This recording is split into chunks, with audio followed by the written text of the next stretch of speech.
एक मिनट रुक जाओ, रेडी होने दो। चलो ये कर लेते हैं, this could be a great intro. Hi, I'm Akshay. Hi, this is Saurabh, and you are listening to the Founder Thesis podcast. We meet some of the most celebrated startup founders in the country. And we want to learn how to build a unicorn. The idea was to make a difference. Now I am in education, but I'm still serving those guys who already have a lot of options. And I think Smita was doing this not for profit amongst Anganwadis. So it wasn't like a one event, but I think it was a series of self reflections and conversation to say that if we have to commit the next 10-15 years of our life, then let's do it in a place where there is an intersection of point of need and point of opportunity. Education is the most powerful weapon to change the world. In this episode of Founder Thesis, Akshay Datt talks to the husband-wife duo of Sumeet and Smita, who are revolutionizing affordable education in India through their venture Lead School. Greatly influenced by his father, who was passionate about teaching, Sumeet quit a lucrative career abroad and dived into the field of education. His passion to create an impact is perfectly complemented by Smita's deep insight into early learning that she learned as a mom herself, who managed to teach her 1-year-old to read. Listen to this fascinating conversation as Sumeet and Smita talk about their journey and endeavors to transform education one school at a time. Hi, I'm Sumeet, Hi, I'm Smita. and we are co-founders of Lead School. So, Sumeet, let me start with you first. And there was a lot of influence of your father on what you have built today in Lead School. So, can you tell me about your growing up years, your early childhood, and your father, and how that influenced you? See, I grew up in this small town called Pathankot in Punjab. And to be honest, when I was growing up, it wasn't apparent to me that there was something missing or there was something wrong, because I seemed to be going to one of the best schools in Pathankot. My father was a professor in English in a college, and my mother was the teacher in the same school that I went to. Uh, but my father was fairly atypical for his times, and teaching and learning used to be a dinner table conversation at our house almost every day. So he would come back and narrate what happened in his classroom. And I was a young child, and I could see that for him his classroom was like a theater, where he would perform. And when I would go with him to different places, like to a post office or a bank, I would see random people stand up, come and touch his feet, and he seemed to have a lot of people who used to regard him very highly.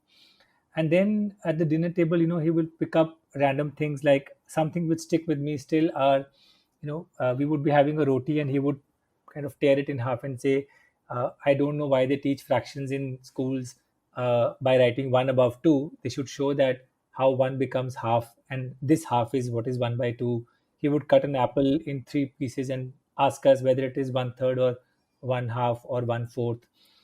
uh, so a lot of I think my learning during my childhood actually happened more at home than in my school. uh, and because he was very passionate about education, and there was a lot of conversation about education, it became an important part of my life. I still remember, I think we must have been the only household in Pathankot to have a library in our home. And I ended up reading Shakespeare when I was in class 5, 6, 7. I don't know how much I understood, but I think my habit of reading actually came from him, and my understanding of what happened in the classroom actually came from him much before I began to truly understand it. So, Smita, I'd like to hear about your early childhood influences also. What kind of family do you come from? Tell me about your parents. Yeah. So, it's as I was hearing Sumeet, I realized that actually there were a lot of early influences as far as education is concerned. I hadn't really reflected on it earlier.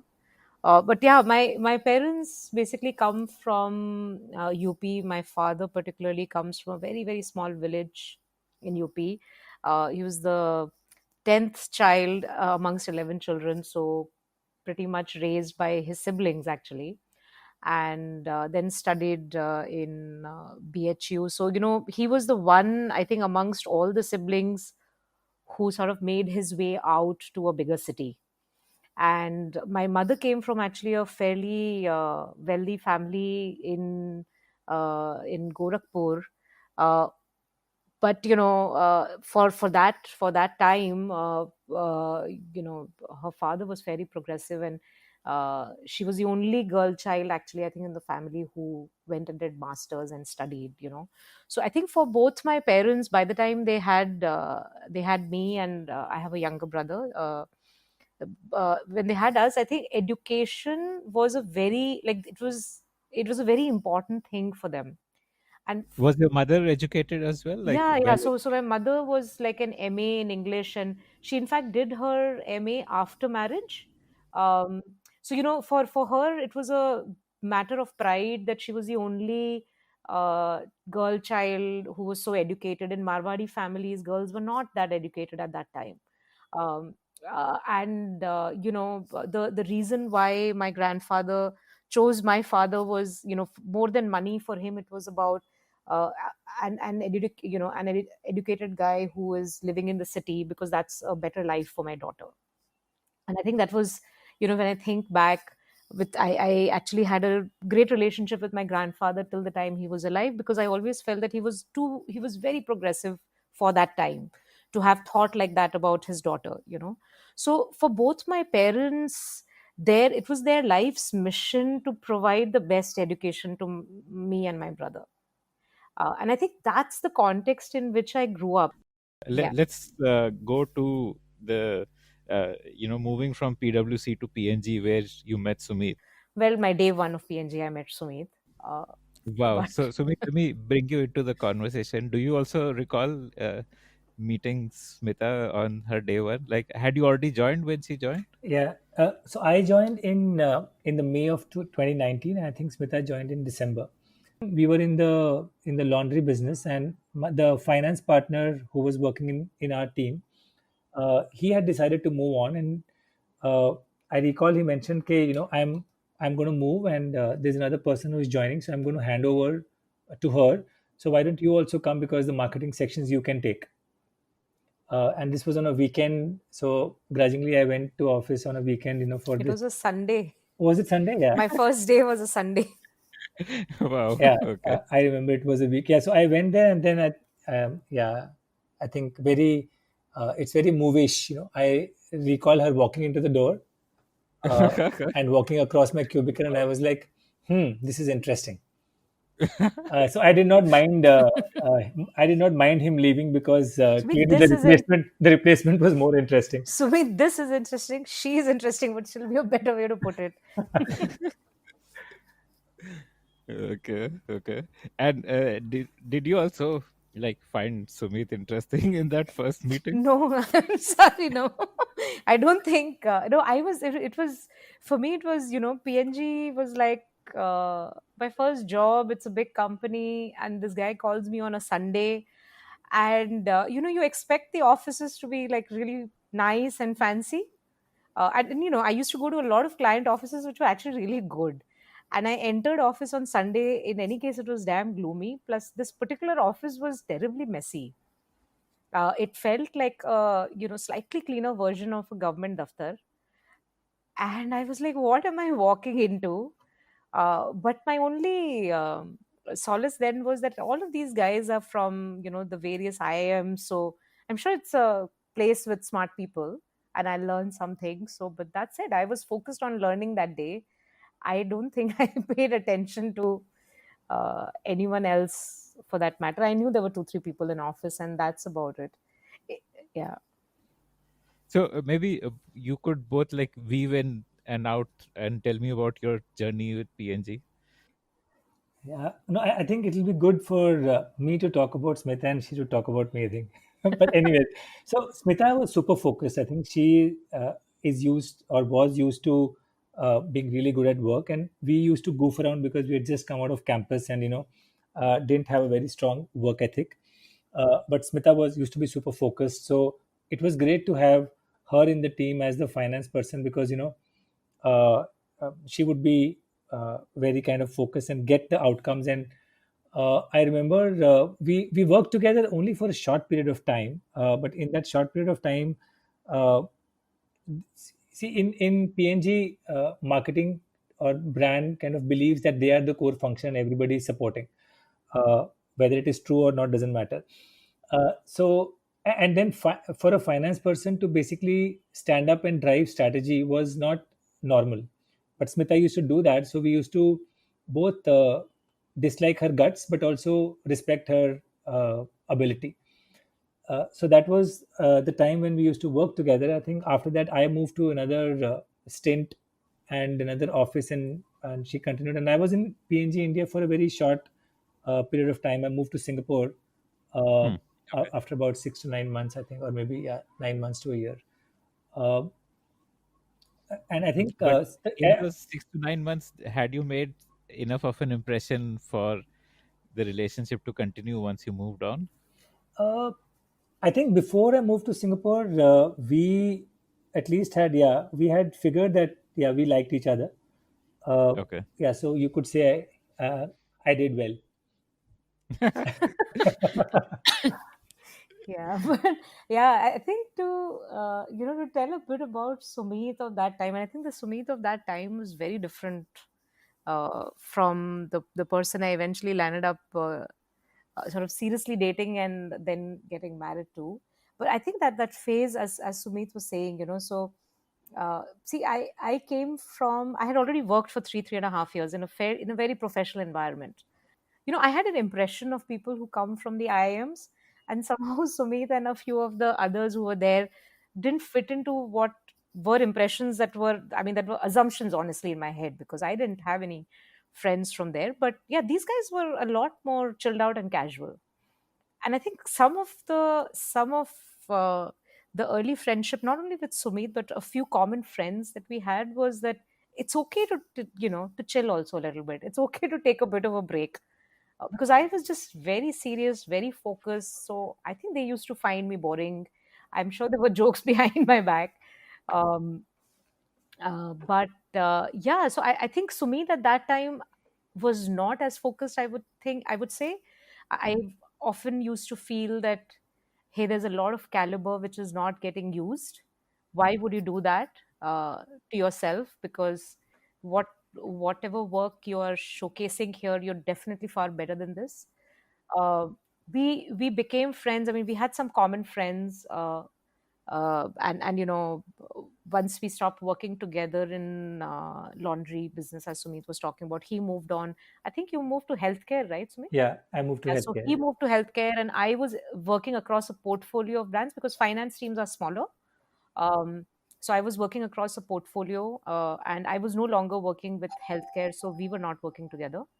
Um, and but so we would just meet because we had common friends. And my early impressions were that here is a really smart guy and a good guy, like a nice human being, but I felt there was unrealized potential, or I felt that, hey, why are you spending so much time just goofing around? Why not work a little harder? So I think we were poles apart in this. I think then Sumit had a interesting crucible event. I think I will let Sumit talk about it. And things changed after that. Things dramatically changed. But one quick question before Sumit describes it. So, what made you like him? Okay, that is a very tough question to answer, Akshay. I think uh, it was uh, it was not thought through at all. We were good friends, and the conversations were, yeah, the conversations were intellectual. Also felt that he's a very principled kind of person. So there was a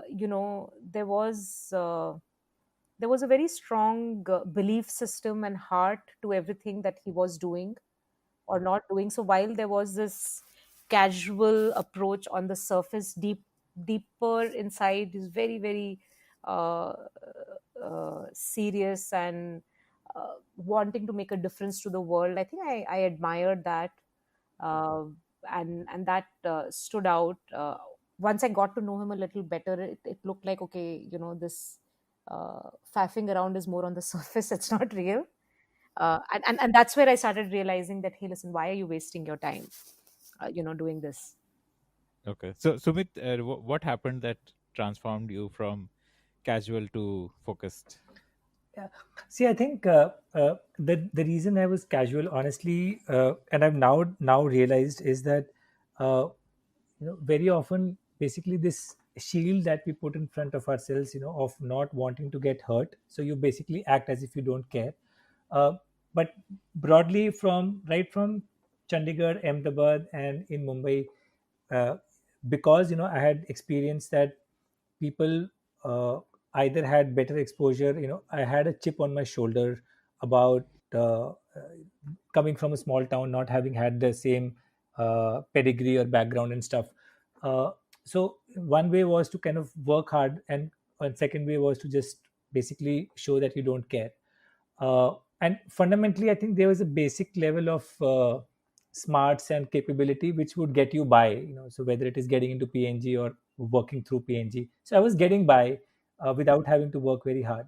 So we moved to Singapore, and when we moved to Singapore, people from different countries had moved to what was called the Global Business Unit. And when everyone went there, then they realized that there was a lot of kind of duplication, and there was a opportunity to kind of reduce some amount of headcount. So I recall there was like a period when the managing directors, the marketing directors got together, and they went through all the we were assistant brand managers at that time, to look at who stays and who goes. uh, and it's almost like Shark Tank. So I remember every day one of our ABMs would be called inside this room. He would be spoken to, and when they come out, we had this hand signal. If thumbs up means I'm in, and thumbs down means I'm not in. And then we would go down the elevator quietly, because we didn't know who was around us. And then there was this coffee shop we would go, either celebrate or commiserate.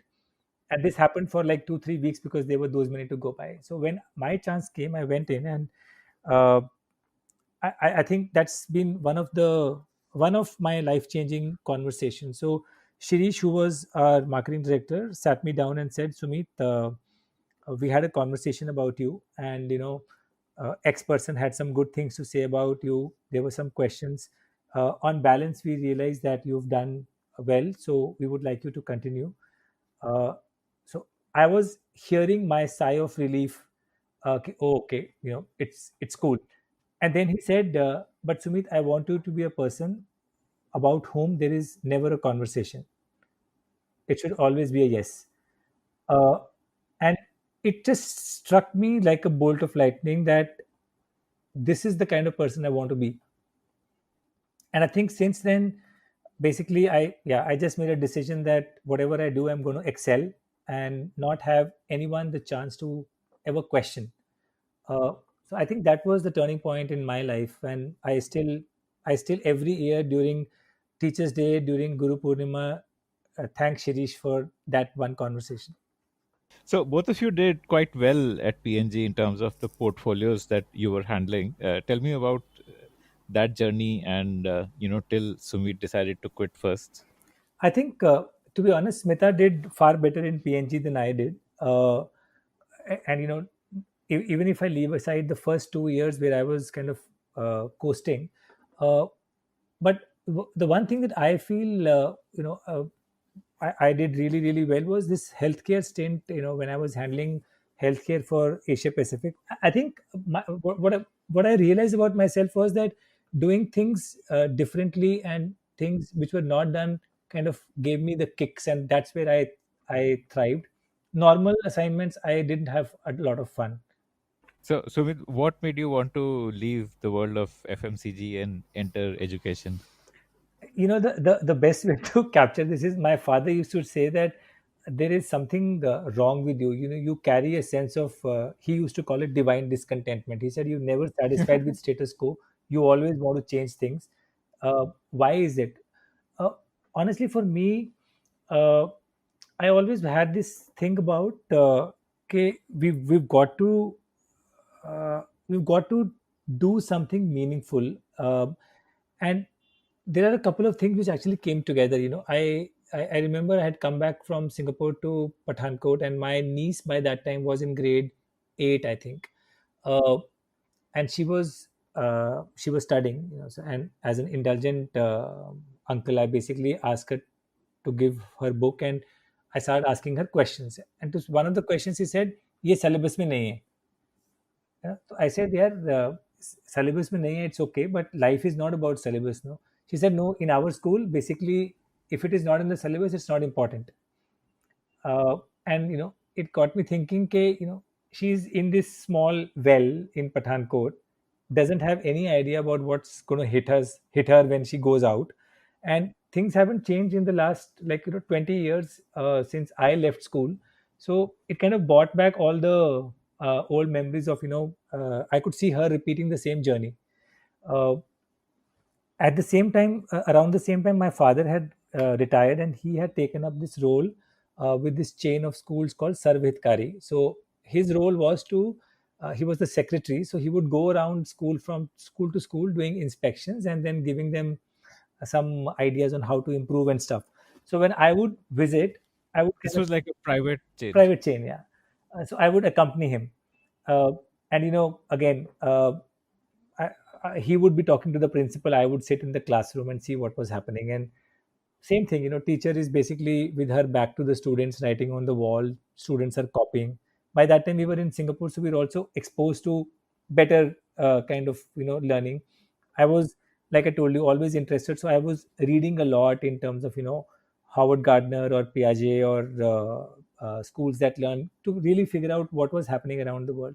So I would tell my father कि ये क्या चल रहा है, मतलब these guys are still teaching the way teaching used to be 20 years back and stuff. I think one day he kind of snapped and said, "अगर इतना problem है तो कुछ आके करते क्यों नहीं हो?" And I think a lot of these kind of came together, and I told PNG ke I'm not having fun. I want to basically want to do and go and figure out मुझे क्या करना है. So, and PNG is I mean, if you're doing well, PNG is a tough company to leave. So, and they're very, very, very, very, it's a really good place to work, right? So my manager said, don't leave, take a break and go figure out. So I took a sabbatical and came back to India, and the idea was to try out different things to see what do I really want to do. So that's where we did some experiments in education. So we ran this program called Beyond Books. The idea was, can we take learning outside of the traditional books and see if it can be more engaging. I mean, now, When you say we, what does we mean here? so when I was in Singapore thinking about the sabbatical, me and Smita put together this curriculum. Then I came early, and then Smita also took a couple of months off. So when we ran this program together. In addition to this program, I also was teaching marketing in Symbiosis. I took a visiting faculty assignment, and I was teaching both SCMHRD and SIBM. Uh, and then I was also helping another friend uh, set up. So I was trying my hands at different things to really figure out what do I want to do. And a couple of things actually helped me make my decision. I think one was the Beyond Books camp was a great success. I mean, we had these, Smita, was it 18 kids or 12 kids? I forget I, the number. yeah, even I forget. I think 15, 18 kids. 15 kids, yeah. So we took them to this place called Dalhousie near Pathankot. And they had come from 4 or 5 different schools, and I, I think what I at least experienced was that I had a lot of fun working with these kids. They had a lot of fun. They learned a lot. They didn't want to go back, and I could see that okay, there is something here which I really enjoy. And then I was teaching, and I love teaching, but in Symbiosis, I remember I gave them a case study, and after a week when we went back for their presentations, Smita had joined me for that presentation. Midway through those presentations, I turned to her and said, "Okay, yaar, this problem is not now. This is basically poor plumbing from school days. So if we have to make a difference, we've got to go back to school. Higher ed may we should not." So it made my decision clear that I want to basically commit to schooling within education, not higher ed or something else. Uh, so that sabbatical was in helpful in figuring out what I wanted to do. Uh, but we needed to, I mean, we didn't have enough money at that time, and I hadn't really figured out. So Mohit called me and said, it's been 5 6 months, I have a great assignment, you come back. So I went back to PNG and took up this beauty care Asia Pacific role. But I think in my heart I was done. So after about a year in PNG, then I said, yeah, it's not going to be possible for me to figure out while being in PNG, because we are high achievement orientation. If I'm in PNG, I'm going to really be working 12 13 hours here. I will not have time to figure out. So I quit and then was very keen to do something in education. Yeah, so I was actually in two minds to start on my own or do something. And then a common friend, same Manish Chacha, the Manish Chokhani who Smita spoke about, he said, why don't you meet Subhash Chandra? He has something in education. And I had no clue that, they had anything in education. So I flew down from Singapore, met Subhash ji, and he said, why don't you go and look what we're doing? So I went, looked at Zee Learn, met the people there, saw what they were doing, and then I wrote back to him saying, I think this is what uh, you're doing, and this is what more can be done, because they were only in early childhood, and I realized that early childhood is really important from an education perspective. Very low penetration in India, very low awareness on the importance of early childhood. So there's a lot to be done. But beyond early childhood, you got to give the students a path to really go towards kind of college. So the whole K-12 path has to be added. So I wrote back to him, and then I went to Singapore. We were kind of wrapping up. Uh, and then after about 20 25 days, he called and said, I saw what you sent. Why don't you come and run the company? Uh, to my mind, I think it was good, because it would have given me a good chance to understand India education. I mean, I had read about the theory, I was self-taught, but it was a good opportunity for me to now put it into practice at a scale which will be impactful. So that's what got us to move back to India, and I took up the role of. Had you become a father by then when you No, got the so offer from Z? no, no, no. So Zoya was born in India. We came back to India, and then Zoya was born. Uh, yeah, so I think that's when the 5 year stint in Zealand started. In fact, there's an interesting story there, Akshay, with Sumeet quitting and us expecting our first child. So yeah, so Sumeet spoke about his desire to move back, and so he left PNG. I was still with PNG, and we were in Singapore, and he was figuring out what to do, and he was connecting with people, and one of the people he connected with in that context, I got him connected with Manish Chacha, and we used to talk a lot with Manish Chacha about education every time he visited Singapore. Uh, and that's how he was exploring that. I think the day he left, he put in his papers. uh, Maybe 2 weeks later we found out that I'm expecting, and I remember this very stressed conversation, a stressed period that we went through. It was an evening, we were walking, we used to live close to the bay in Singapore, and we were walking, and Sumit is like, hey, we're expecting a kid, and you think it's a bad time for me to leave, leave PNG, and because we'll have responsibilities and this and that, and we spoke, and I said, I think we'll be we need to enjoy having our baby, and the child cannot come in the way of either one of us feeling that what we really wanted to pursue we couldn't. We have enough savings, and we'll figure this out because we're in this together. And because he was almost considering going back and speaking to Mohit, saying that, hey, I'm taking back my resignation.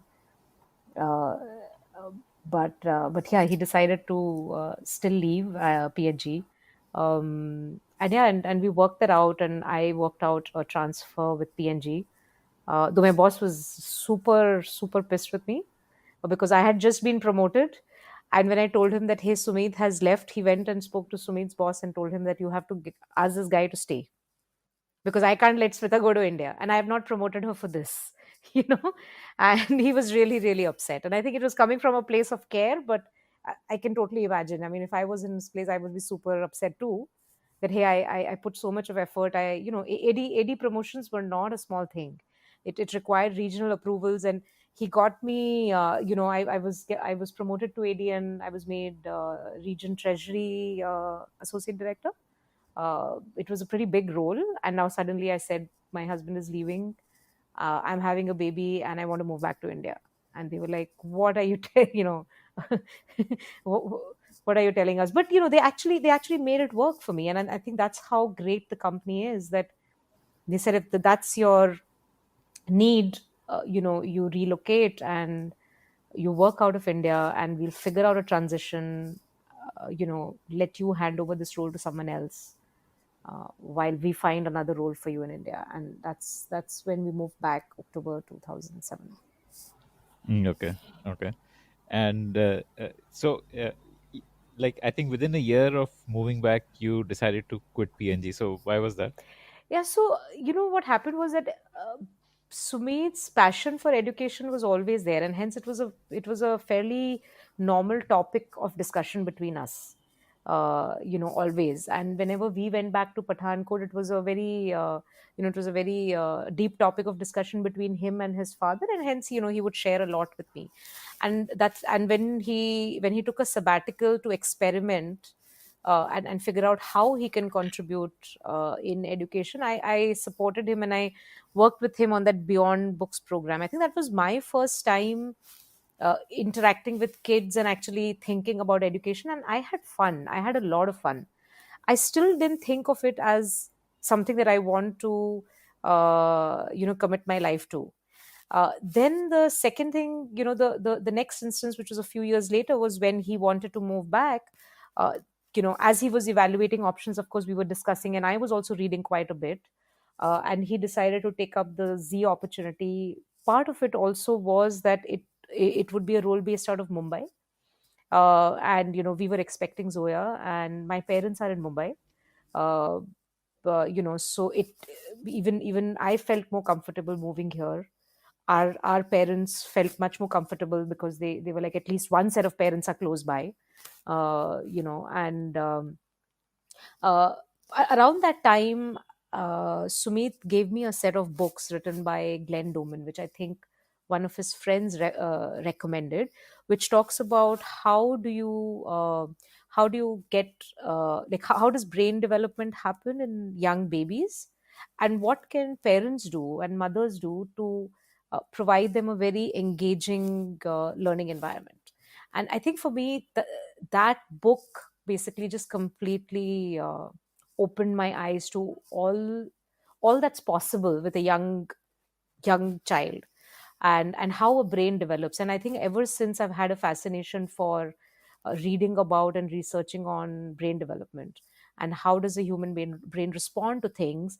And if you want the human brain to learn something, then how do you go about it? And so I think I finished that series before Zoya was born, and I started a reading program with Zoya when she was 6 months old. And she became an independent reader by the time she was 3 years. No one has ever read a book for her after that. That was my interest in education. And so when I came back over here, I think two things happened. One was, of course, that I was reading about all this, and I wanted to spend a lot of time with Zoya. I think a few years earlier, when we used to talk as a couple about kids, whether we want to have kids, both of us had this there was some consensus between the two of us that when we have kids, one of us will leave the our job and really spend time in raising them, and then we'll take turns. It just made sense for me to do it, so that was playing on my mind. And PNG, I didn't see a career anymore in PNG India. And I knew that now this is a choice, this is a life choice we've made. We're going to be here in India, because he was very passionate about being here. And if I'm not going back, I mean, if I'm not moving to any other country, then why should I spend time with PNG? I might as well take the time and spend it with my daughter. And that's when I left. So And so, like, that was like 3 years of being a full-time stay-at-home mom. yeah, and it was tough, because I am just used to doing a lot of work. So uh, but I think the first time I saw an early sign that she actually can read, even though she was just a 10-month-old baby at that time, 10 or 11 months old. Sumit, that's how young she was. She was still crawling, right? Or maybe Yeah, a year. She was just yeah. about a year. And it's basically, I just needed this for myself. I needed to know whether what I'm doing is working out. And I thought if I tell Sumi that, he'll be super pissed with me, because he'll be like, "How does it matter?"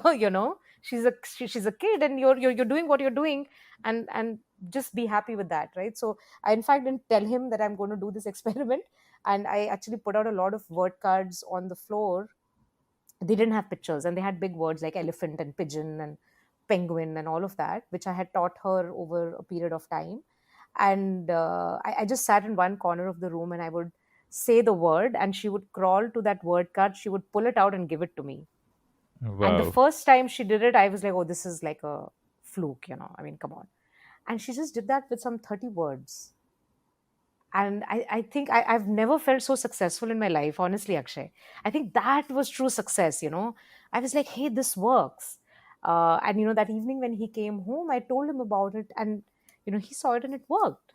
And I think that's when I started thinking about, hey, listen, these things work, and this is not about any child being special or any child being gifted. It is essentially, we really underestimate the ability of a young brain, and we are not giving them enough simulation, and not the right sort of simulation. And there is this belief that children can read only after a certain age, and well, I have evidence in front of me that that's not true. Okay, okay. So, Sumit, you had a pretty successful stint at Zee Learn, heading that business for Subhash Chandra. So, what made you want to move on, and what did you learn in that stint which you wanted to apply in the next thing? See, I think my big learning during that stint, Akshay, was that uh, in I think what I became aware of is that in India, in Indian education, there are really three strata that we're talking about. The government school system is really different, and then the high fee school system is different, and then there is in the middle this affordable fee segment, and all these three, they're drivers, the reason for the outcomes, the reason why they are the way they are, they're all so different. And I was really working on the higher segment, the high fee segment. Kidsy and both Mount Litra, they serve upper middle class and rich parents. I think for me, what happened was that I lost my dad in end 2009, uh, and that's when basically I started to really, my sense is during these deep moments you start to question a lot of your assumptions and take a pause. So through 2010, I was pensive, thinking about what am I doing, and stuff, and also started to realize that the reason I had moved back to India, I I might have taken Zee Learn because it seemed like the right thing, but I think I have kind of lost my way, because the idea was to make a difference. Now I am in education, but I'm still serving those guys who already have a lot of options. Uh, and I think Smita was doing this not for profit amongst Anganwadis. Uh, so it wasn't like a one event, but I think it was a series of self reflections and conversation to say that uh, if we have to commit the next 10-15 years of our life, then let's do it in a place where there is an intersection of point of need and point of opportunity. I mean, these terms now are clear. At that time we were thinking, yeah, let's do something which is more meaningful, uh, and which actually makes impact, versus just growing a business, which on the surface is in education, but I mean, we're not really serving those who really need it. Uh, so I think the genesis was from this deep desire to make a difference, uh, and then a couple of kind of events where I felt that my personal principles were kind of beginning to clash with the corporate groups. I thought it's a good time to kind of chart my own path. And then when I did, I think Smita was ready to kind of join, and then we both came together to set up Lead School. So, what was the non-profit like? What were you doing in that, Smita? I think I was in this space where I was wanting to now do more, and just not work with Zoe and Ane. It was also getting quite yeah, I was basically itching to get back to work. I was not happy just staying at home. There was a lot more time also that I had, and I had by then read and experimented a lot with early childhood development stuff, mostly with Zoya, and also because Sumeet was setting up preschools. It was something that both of us used to read about. What, at least in education there should be equity. It should not be that you have one child has access to some form of education because they come from a well-off family and another child doesn't, because otherwise how do you uplift people, and how do you really bring a common level playing field for all children? And I think that was a thought process that sort of started emerging in my head around 2010, 2011. Combination of stuff I was reading, what I was seeing, and I think the, there were one or two instances in which I actually just decided to go inside these municipal communities, these slums, and see Anganwadis. And I think what I saw really, really shook me. Where these 3-year-old kids, 3-year-old babies were cleaning, and there were no teaching learning aids. They were just there with this basic midday meal. The older kids were taking care of the younger kids. You know, I think that sort of pinched and hurt quite a bit. And I felt that, hey, listen, what I know and what I can do with my kids, it needs to be taken to more children. And I can't let my learning and my life be about just raising two great kids. It has to be a lot more great kids.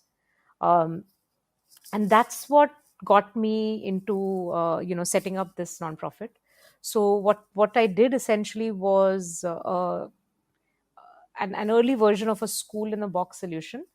So essentially started like these Anganwadi centers. So these were existing Anganwadis, and where I provided like a school in the box solution to the teacher, which was pretty much like this metal box in which there were teaching learning aids, which I'd put together in a research manner as a kit. And there was like a curriculum with scripted plans, lesson plans. They were written in Marathi, but essentially it would help the teacher teach English. How does foundational learning happen was something that I was fairly well versed with by then. Um, and I was able to implement this in around 16 Anganwadis in two clusters, in Goregaon and in Chembur, mostly through friends and just my personal time, and a couple of friends who were also sort of passionate about this, giving some of their time while they had other day jobs. So I did that, and those 1.5, 2 years of doing this, both I think made me realize two things very deeply. One is that this gave me a lot of meaning in my life, and I was fairly convinced that this is what I want to commit myself to. But it also made me realize that I had working with the government and the speed there and the bureaucracy there, was really testing my patience and my commitment to the space. And so I was just I was myself now thinking of starting up a school or doing something on my own, which was more in the private sector, but working with low income communities. And around that time, Sumeet also decided to leave Z. So uh, I basically told him that, hey, listen, I think it's time for us to do this together. And we have all the family support. The kids are no longer that young. I think I had already spent 4 years staying out of work. Sumit, in fact, offered that, we had a 5-year deal. You've already done your 5 years with the kids. Why don't you take this forward, and I'll stay at home and I'll take care of the kids. And I actually told, Was that a genuine offer, Sumit? I think it was a very genuine offer. Okay. I think in Okay. hindsight, I wish she had taken it. Because It was a very because it's not easy for him to work with me, because I drive people a lot. So because I work hard, and he sees that, like, there's no slack Yeah, time for yeah. him. But I mean, Mm, jokes mm. apart, too, it was a very genuine offer. So tell me about the lead school journey. see, I think when we began, in hindsight, a lot of these ideas look very crystal clear and stuff. I think when we began, we were clear that we wanted to be in the school space and we wanted to set up our own school or schools. But there was also this whole thing that, setting up a school is like a project. Till the project gets off the ground, you can't be sitting and twiddling your thumbs. Uh, so and we are both very, I think, by now I also had become a person who needs to do something. So in 2012 we began, the two theses that we had was one, traditional learning, if it is just restricted to curriculum, is not enough. Because ultimately what we had seen in life was that if we can enable a child to become a leader of his life, which basically means be self-directed, self-motivated, intrinsic motivation, then a lot of things the children themselves can figure it out, right? So we were working on developing like a leadership model for education for children, and at the same time we were scouting for opportunities to set up a school. So one of our friends, who had reached out to me when I was in Z, for us to open a school at her property, and we had said no because it was in a village, and for Z it would not have made sense. Now said, "Okay, now that you're not working with Z, would you still consider?" Uh, so yeah, in December 2012, I think we traveled to this village called Areri, near Mamdabad, which is about 35 kilometers from Ahmedabad. And her father had this property, which is a piece of land where they were living adjacent to it. Uh, and we went around, like a 10-20 kilometer radius of that place and visited all the schools. And what we saw convinced us was that here is where, the point of need kind of meets the point of opportunity, because all these schools, even though some of them were English medium, really poor education, some were what they call semi English medium, where half the class was Gujarati, half the class was English, but it was pretty much Gujarati. uh, so we said, okay, why don't we start from there? So our first school ended up being Shantiniketan English School in this village called Areri. We decided to go ahead in Jan, and then we had to refurbish the dilapidated building into some form of. Did you like relocate there, or No, you were? I think no. So we decided to be based in Bombay, and I think that is again one of the good decisions we made, because it forced us to design from a distance so that it could be replicable. If we had been in the school, in hindsight again, we would have created an island of excellence, but be so deeply embedded that it would have been solely dependent on us. So we hired staff, we designed the curriculum from Bombay, and then I and Smita both used to travel very often. I would travel almost every week or every fortnight. Uh, Smita would travel a little less frequently. Uh, so yeah, in 2012, April is when the school started. We had 14 kids come in the first day, 1-4. Uh, and those first 3 years of running that school is where all our learning happened. Uh, we had a lot of failures in the first year, because we did what everyone else would have done in setting up a school. We thought of the best publishers, so we said, okay, let's buy Oxford books, and we hired teachers, and then we trained them, uh, and then we said, okay, now magic will happen in the classroom, right? And the first unit test results, when it came, we basically came down crushing, because the results were really poor. And then we started analyzing what are the issues here. uh, and a couple of things which stood out was, in grade 2 or grade 3, I remember, uh, in math, basically, students were able to do addition, but not able to do addition with carryover, and not able to do word problems at all. And we then were sitting in the pre-primary classes, where we had some books which were teaching the alphabet and stuff, and we realized that basically these students who were coming from non-English families, they had no context to uh, English. So English was really, I mean, in our families, there is some semblance of familiarity with the phonology of English. You don't understand the script, but you understand the sound and language of it. These kids had none of those, so they had to cover a very different journey. It couldn't be the journey that we were used to, and that led us to a lot of research on how English is learned for non-English speakers, non-English natives, and that's what ended up us creating this program, which we now call ELGA. And I think Smita can talk a lot more because she's really developed this. Uh, but I think the larger point was, working with those teachers, with those students, visiting those parents, spending time with those teachers made us realize that the needs of teachers, students, and parents in an affordable school in a small town are so different from a high fee school or a school in a large town or a school which serves parents who themselves are well versed in English. And that deep insight and understanding was the foundation on which the whole lead school system ended up getting built. But Smita, if you want to just spend some time talking about the English program, because that's really at the core of a lot of what we do, that'll be helpful. Hmm. Yeah. Yeah. So I think there, I shared earlier about the reading program that I did with my own kids, and I guess the both. I mean, I think the learning I had during that time was that just like children, normally absorb language and learn language mostly in an auditory manner, right? Because they're listening to adults. When they're babies, they're listening to adults and they're just connecting those meanings, right? That X word means something because they've seen it and someone has pointed at it multiple times. In the same manner, they can actually decode things in print, because things in print are also like images and pictures, just like real life objects and people are. um, and so some of that. And then also, by the time, like, both my kids actually, I put them in a Montessori school, and I was fairly again involved in terms of understanding the Montessori system.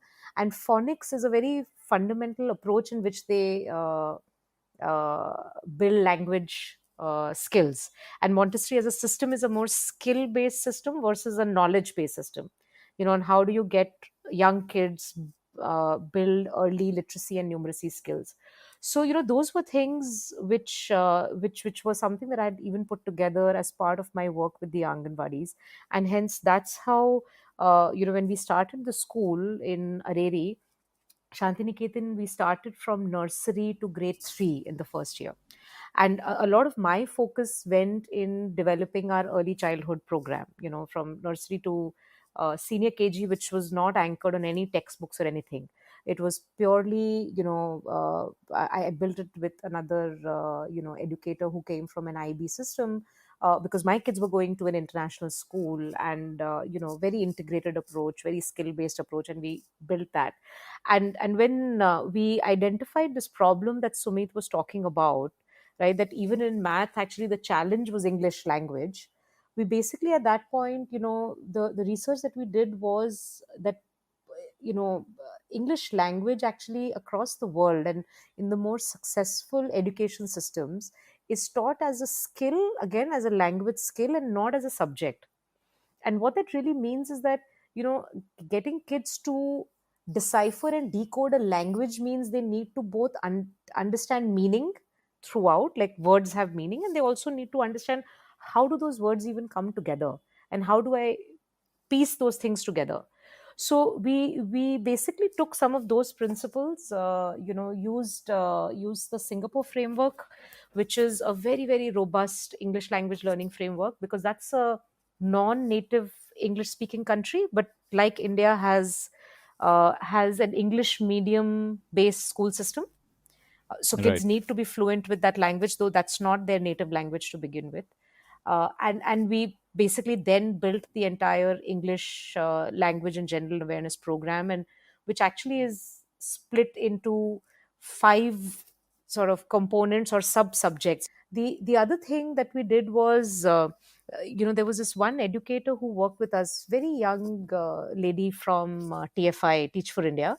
And she was working very she was our first employee really, and she was Karen was working with Sumeet and me. And she asked me this question one day that, Smita, we have only 40 kids in school from grade 1 to 3, and they pretty much, they're all at different English levels. And the struggle is that in a third standard classroom, the teacher is struggling because different kids are at different level. So will you be okay if I group them differently? And I said, it's our school. Yeah, we should do what's right for kids. She's like, but then it will not be a normal school timetable. And I told her, I was like, Karen, who cares? Like, it cannot be that all school timetables have to be the same. I mean, that's a shame, right? So I remember she was elated because she's like, really, can I do it? I said, that's the benefit of your own school. Of course we can do it. And that's when we developed the level based program. We did our early experiments, which now what we do with the ELGA program at scale is we basically do baseline assessment of any student who comes into the lead system. We assess them for English language skills. The way we assess it is basically by giving them a new text that they've never read before, and then they have to read it independently and answer uh, comprehension questions of different levels of difficulty. And they read multiple texts and different levels of text, and which now we basically very easily are, technology helps you with all this, right? We very easily are able to figure out what is the child's actual English skill level. And then our ELGA program, actually, it's a learning path where, irrespective of what age you are and what grade you are, you start on that learning path from where your current skill set is. So you start from there, so you're actually able to move forward. And then it's like an accelerated path where every child at least goes through anything between 1.5 to 2.5 years of skill development within one academic cycle. That's how we've designed it. And I think that's been at the core of our success with students. So ELGA program is for the primary years or even in middle years. Yeah, so we've now This is extended. ELGA is actually there right from pre-primary. We don't call it ELGA in pre-primary. We keep it like an integrated program, but the journey starts from nursery. And then we break it out into ELGA only in grade 1, because that's where the school systems are today. They still treat subjects differently, but yeah, so ELGA goes all the way from grade 1 to now grade 8, because we what we've seen is that in small town India, where we serve students and schools, um, there is anything between 2.5 to almost 5 years of English learning gap. And no wonder the kids are struggling across subjects.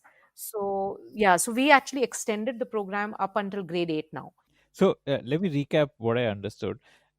You could have some child who joins in class fifth, and while he would have class fifth's academic timetable, but he would also have a couple of hours every week in the ELGA program where he may be sitting with class three students because that's what his level is at. Yeah, so think of it as the timetable. It's the same 6-hour timetable, but the kid has two classes. So the child will walk into school and go to an ELGA class. They don't know whether that is, you know, low or high. They just know it's my ELGA 5 class or ELGA 6 class or ELGA 7 class. And then they finish And this their, class is yeah. not by the age. Here it's like Yeah, mixed it's as here. per Yeah, the it's level. mixed age group, and then they basically, after they finish their ELGA class, which is the first the first 2 hours in school, then they pick up their bag and they go to their grade level math or EVS class. Now, what happens is that, theoretically speaking, you could have grade 3 and grade 5 students sit together, but normally, see, the thing is that the reason why the kids are behind grade level is more a school level problem. It's not a child level problem, because these kids have not been exposed to such sort of learning. So pretty much the gaps in a school are similar. So, we land up with similar age groups and not dramatically different age groups. But we do have some overlap, between like 2 years, and kids are quite okay. We don't land up with, like a 13-year-old sitting with a 7 or 8-year-old. Typically, that never happens unless, let's say, the 13-year-old comes from, has made a switch from a vernacular school, and typically again a I mean, school. outlier Yeah, cases. outlying cases, and those we help the school manage the classrooms in a way that it is also age appropriate, in a way that the kids are, they're able to work together. uh, we find that actually kids experience tremendous success because now they're able to understand stuff. See, otherwise this child is coming into a fifth grade class not comprehending anything. uh, and here they're succeeding, and actually kids don't care about which other grade they're sitting with. What they really care about is experiencing success themselves. And in our own schools, with in our early experiments, I know that there were siblings who were 3 years apart sitting in the same ELGA class, and they had no problems. And I remember, this was, I think, in Karmala school. I remember after the first year, like in the first year when we put them together, the parents came and spoke to me and they asked me that, will they be okay? Will our girls be okay? And I said, we'll take care that they'll be okay. And if they're emotionally not settling in the class, we will solve this. We'll figure this out. We'll separate this, but let's not force the kid into a different ELGA level. And they kept faith. And I remember at the end of the year, the parents, and in small towns, for parents, it's so important to see their kids succeed. And I remember the father came, and he was almost in tears, and he said, I never thought that my kid could do this. And the older kid had become an introvert before she came into our school, because of the fact that she was not succeeding, she was not following anything, and now she was experiencing success in all classes. So 13 to 16, you ran just one single school. Like how did you pay your bills? So I think we are really poor. Huh? You must understand that. I think one of the books which has had a big influence on both me and Smita is Rich Dad Poor Dad. I think we read it in 2002. I remember, and then we decided that what is it that we need? How much do we need to basically take care of our needs? And our needs are very basic, Akshay. I think good education for the kids and some bit of travel. I think otherwise, yeah, we're not like fancy cars and homes and stuff. We're not that. So we decided that we will need an X amount for us to become what the book says financially independent, and then we are free to pursue really what we want to do with our life versus having to work to pay EMIs and our bills. I think till date we're amongst the least paid in the company. No, no, no. So till 17, you were running that one school. Like when did the scale up happen from beyond one school? Oh yeah, so 2013, 14, 15, 3 years we ran that first school. 2015 we got the three schools in Maharashtra and we opened a new one of ours. So we went from one to five. Uh, to 2000. So you got three schools, meaning like this was like a No, no, franchising. we bought those. Like basically, these were running schools, so we bought the license and we started running those three schools. So they're our own. They're run by the same trust that Smita had set up earlier. And in Mangaon, we set up another school, which was bought the land and constructed the building and all of that. Yeah. And here we actually put in our savings. Till then, I think, for the Shanti school also, we'd put in our savings, but it was not such a huge amount. Uh, but here now we had sort of committed our life to this work, and we put in some of our savings to. So in 16, you were a private school chain essentially, where you had five Yeah. branches. Actually, at that time, it wasn't just five. We were at one point running, I think, 10, 11 schools because we had partnered with the government of like Municipal Corporation of Delhi, and we were running four government schools there because I think, yeah, we wanted to basically see if we could make a difference in the government school system. So yeah, in 2016, if you ask me, we had five of our own and then four government schools, and two schools have been there which had come in looking to partner with us. So they had said, "Okay, you're doing some good work. Can you partner?" So it was like a motley collection of 10, 11 schools. Uh, and one path for us was we can continue to now grow these schools and then invest back the surplus to open more schools, but we could clearly see that that's going to be a very slow path to scale, and in our lifetime we'll get to about 40, 50 schools. And when we did the math, we realized that it's not going to be even a drop in the ocean because literally India has some 1.5 million schools. And also we were realizing that, These are like combined government, private, everything. yes, 1.5 1.5 million million. is all and 1 million is government and the rest is private. uh, and we also realized that from a investable vehicle, owned schools is not very investable because of the regulatory concerns which a lot of investors have. So the that was a fork in the road where we were thinking that now that we've developed a system and these a couple of inbound interests also told us that other schools can benefit from it. uh, and then we looked kind of aside and said, okay, there are these 400, 500,000 schools, private schools.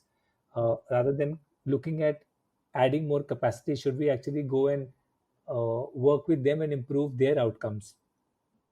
So this was the process of thinking in 2016, where we had these two choices, whether we keep on opening more schools or should we go and partner with existing schools. And we chose the latter because it seemed more scalable. We could actually accelerate our impact because the capacity was already installed, and it was also investable. And that's the decision making we went through, and then we approached a couple of people, and then Elevar came on board. Hmm. Okay.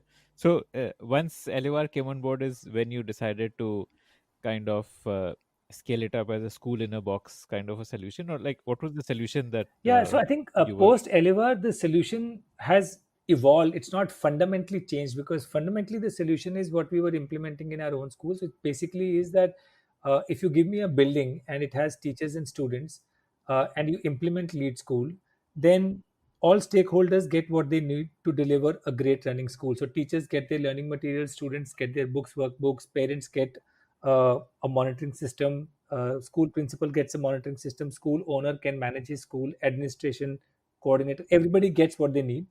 So it's literally like a school in a box, because now everybody is equipped and enabled to do their job better, so that the sum total of all it is a great running school.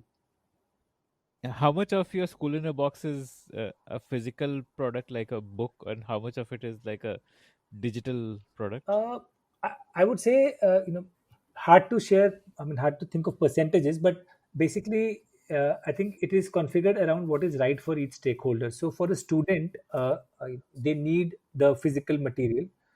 So they have the books and they have the workbooks, and then a lot of the audio visual they need is in the classroom. Uh, and they have assessments. Teachers need lesson plans, resources, assessment, analysis, remedials, attendance, all of that. So that's digital. Uh, Principals require a system to not only manage their school but also monitor performance. So that's digital. Parents also require a digital way to monitor. So a lot of those are apps. But in the school, for teaching learning, what we realize is you got to start from what is required to deliver great learning, which is multimodal. So there is audiovisual, there is kinesthetic, and there is auditory, which translates into books and workbooks and assessment for students, teaching learning material for the school, which teachers and students can use, and physical hardware which is required to deliver. So every classroom to get transformed into a smart class requires certain hardware. So all of this is put together into a school in a box.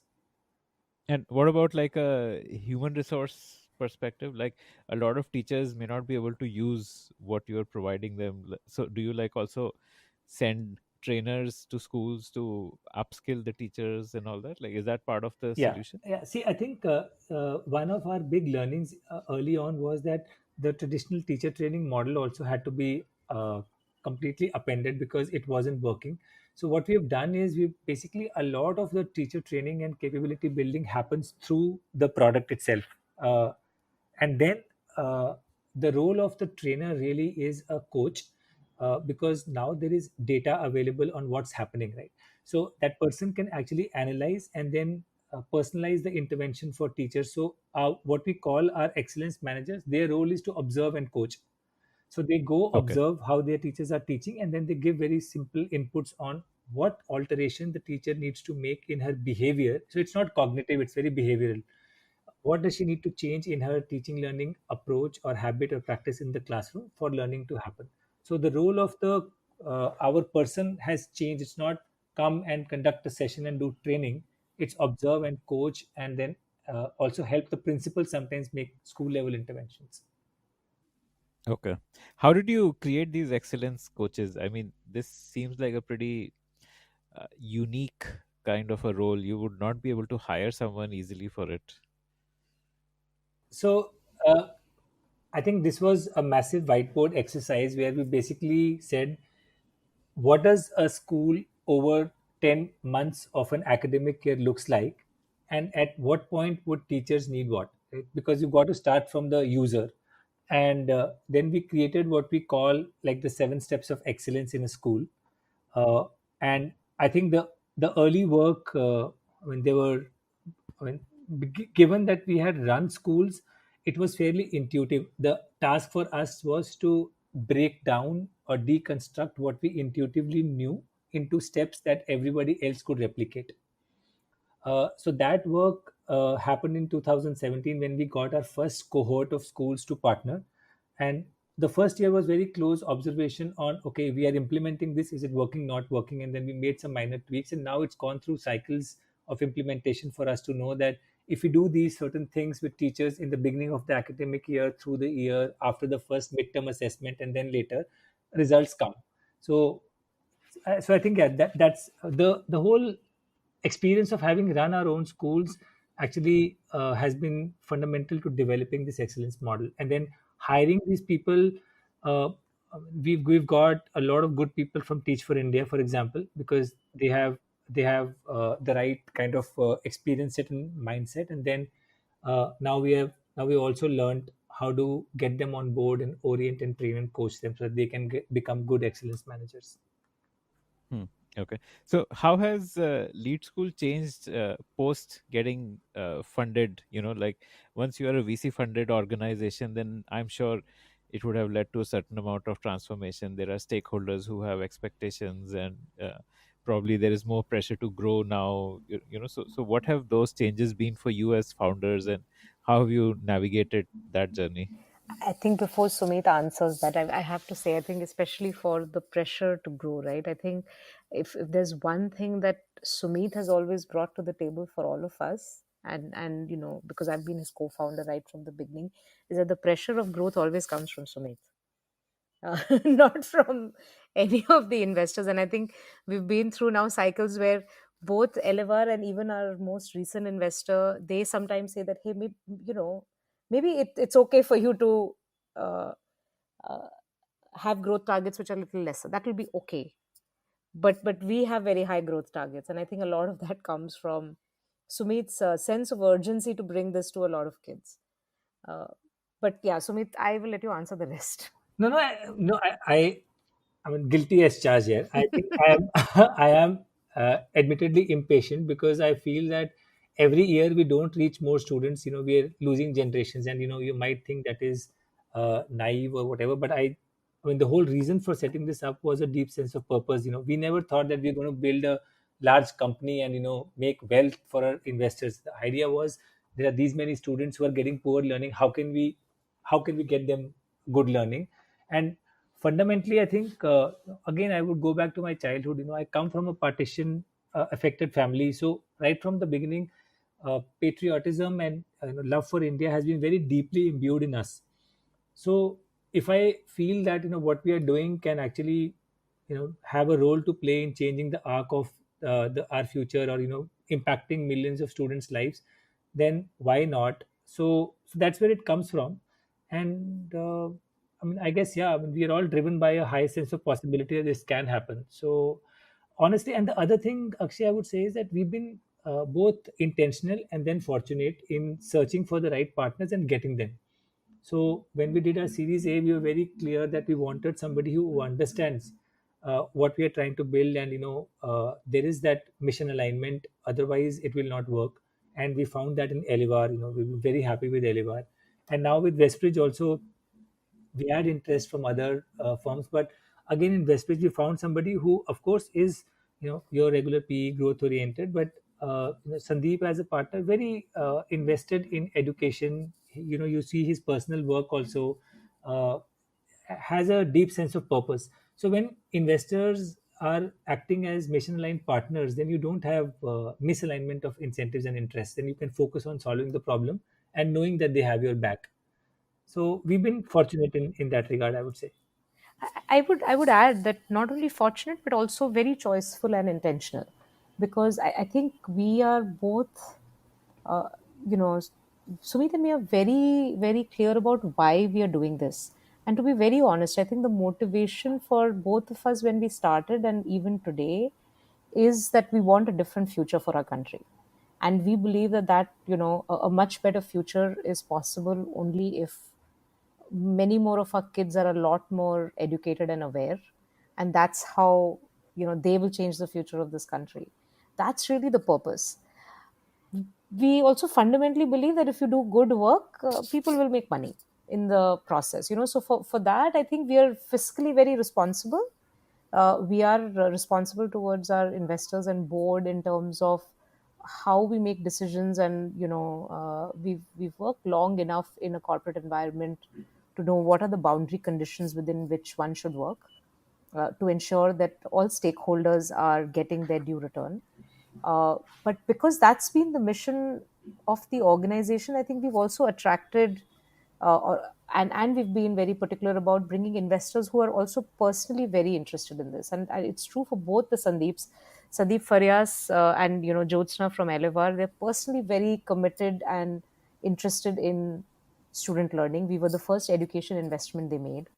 And they of course understand business really well, and they've been great partners in this growth journey. And the same thing is true now with Westbridge.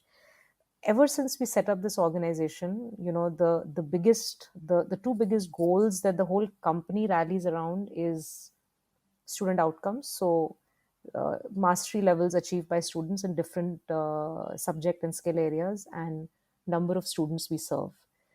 Those are the two, we internally call them WIGs, wildly important goals. Those are the two goals that the entire company chases. We have not put revenue and profit goals there. We've not put a valuation goal there, and that's very intentionally chosen by us, because that was the reason why we built this organization. It was not to build our wealth. So, how many schools are you at now? We currently, I think we would have reached by now 900. I think 800 was in the last cycle. We've signed 100 more by now. So because the next cycle has also started. Uh, yeah, so around 3 lakh plus students. Yeah. So, in a way, you've just scratched the surface, because if you said there are about 500,000 private schools, so there's like a huge market waiting to be tapped. So what do you see as like the kind of trajectory that you'd be taking, and what's your vision like? See, I think what we want to do, Akshay, is that in education, scale will beget standards. So if you are able to get to a place where 8, 10, 12 million students are learning under the lead system, then you've already created conditions for change to happen. Where for affordable schools, what should be the right standards? That conversation will actually get started. Currently, it's very very fragmented, and people look at education as if it's a homogeneous one block, but it isn't. So the idea is in the next 4 5 years we get to serve about 10 12 million students. And I mean, there is still going to be a lot of work ahead to do. But what I've learned now is that solving such a big problem or building an organization is like going on a trek, right? You aim for one peak, and when you reach there, then there are three more peaks waiting for you. So our next peak is to get to about a 10 million student level, and as we get closer to it, I think we will then restate our goals for the next 5 years. Hmm. Okay. Okay. Okay. So, what is like a product roadmap from that perspective? Like, do you see the same product continuing, or do you see it getting more digital? Like, how do you see that evolving? Uh, See, I think this we've got to basically ensure that whatever we do is anchored on what is right for the child. And given the segment we are working with, unless device and data becomes ridiculously cheap, we've got to ensure that ultimately excellent education is both affordable and accessible. So within that contours, we'll continue to innovate. So one of the things that we want to continue to innovate is making life easy for the teacher, so that it is very easy and simple for her to be able to teach excellently. Whatever that we need to do to make that happen, we'll continue to do it. And every year we have learnings on what more we can do, how better we can make the teacher app, and how we can help her. Second axis is how can we help each child learn. And school is a 1:40 mass learning environment. And in that, if we have to really help every child learn, we will have to continue to innovate both on tech and pedagogy. So again, that's a continuous pursuit of getting to the last child, ensuring no child is kind of left. And there are a lot of work required in school systems, process, pedagogy, and technology. And then on top of that, I think we need to focus on how can we make school systems better. There, technology can definitely play a role. The transformation which happened in banks when they moved from the Bahi Khata system to the core banking system, I think that transformation is awaited in school system, and we want to lead that. So there, I think definitely technology can play a part in not only bringing the cost of operations lower for a school owner, but also making the school more effective and efficient by ensuring data is available, are available, and a lot of non-value add work can be automated. So those are the directions in which we have to move. And again, they're not going to be. It's like chiseling a stone to create a sculpture. Right? Every year we continue to become better, and we also continue to ride the tide of technology, data devices becoming cheaper, so we can keep on increasing the access to those for our kids. What is the pricing like for lead school? Like, a school owner needs to pay how much for getting the lead school system in his school? See, the way to think about this is that earlier it was prohibitive for a school to get transformed because there was a heavy capex amount, in so in if I break it down, for a school to actually transform itself, it has to do a physical transformation of converting all their schools to classes into smart classes, and hardware, software, all of those LAN connections to put together. So that was prohibitive. uh, and second is that if you have to ensure all the teaching learning materials and curriculum is available, that comes at a certain cost. And then teacher capability building, typically schools would uh, use experience as a surrogate for skill, and therefore have to pay high. What we have done is we've said, okay, let's look at the total cost for a school, and if they were to do it through disaggregated systems, they'll end up spending about 6 to 7 thousand rupees per child per year. And if we can half that cost, and still make it possible for a school, because now it is a single stack one stop solution, then transformation is possible and affordable. So that's been the design principle. And what we have now aim is that a typical school charges about 25 to 30,000 per annum fees of our target. And if we can basically provide a solution which is 8 to 10% of that, we should be okay. So that's the pricing target that we keep, so that on a per child per year basis, it is not a capex, it's an opex for the school, and it's affordable for parents. Mm-hmm. Okay. And do you have competitors in this field, like other companies? Whom do you see as competitors actually? Do you see other companies who are offering schools a similar service like Exceed as competitors, or do you even see someone like a Byju's as a competitor? See, if you look at it currently, schools, for the plethora of needs that we fulfill, for some needs there is no solution at the moment in the system, and for other needs there are disaggregated solutions. So for some part of the need, somebody like a curriculum provider like Exceed could play a part, somebody like a publisher could play a part, some smart class provider could play a part, some teacher training company could play a part. So these are all disaggregated solutions, right? I don't know of anyone who actually provides a single stack solution, which is like a school in a box, to the depth that we provide. Uh, Somebody could reach 70% of what we provide, some could be just 20% if it's a simple publisher.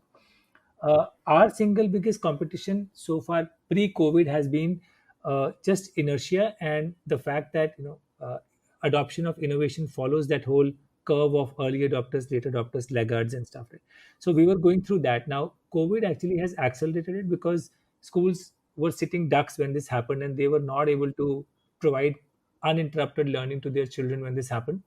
Uh, so our hope is that this has been a wake up call, and there could be a far more open adoption of innovation. Because fundamentally, if we have to improve school systems, then we need to approach it from a system based thinking, and therefore integrated systems like ours are the way to go. Otherwise, disaggregated systems, for the last 60 years, they have not made a difference. So I don't know how they will make a difference in the next year.